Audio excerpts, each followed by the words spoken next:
ফাইদা কুদিয়াতিস সালাতু ফান্তাশিরু ফিল আরদি ওয়াবতাগু মিন ফাদলিল্লাহ ওয়াযকুরুল্লাহা কাসীরান লাআল্লাকুম তুফলিহুন। আল্লাহ তাআলা কইতেছেন কিতা ওয়াইজা কুদিয়াতিস সালাহ ফান্তাশিরু ফিল আরদ, যে তোমার যখন নামাজটা যখন শেষ হয়ে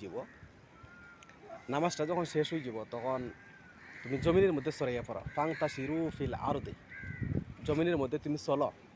ওয়াবতাগু মিন ফাদলিল্লাহ, আর তালাশ করো আল্লাহ তাআলার নিয়ামতরে তোমরা, আল্লাহ তাআলা ওই নিয়ামতরে তোমরা তালাশ করো।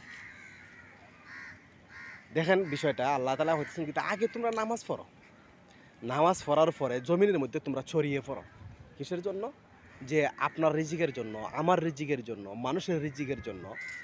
আপনি যখন নামাজ পড়ার পরে যখন আপনি রিজিকের জন্য বের হয়ে যাবেন, তখন ওই রিজিকের দায়িত্বটা থাকে আল্লাহর উপর।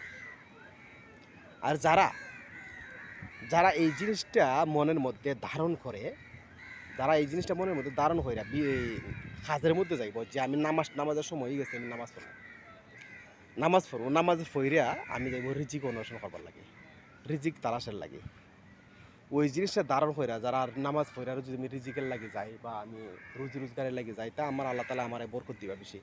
ওই জিনিসটা ধারণ করে যারা রুজির মধ্যে যাইব, আল্লাহ তাআলা তারা রুজির মধ্যে বরকত দিবা।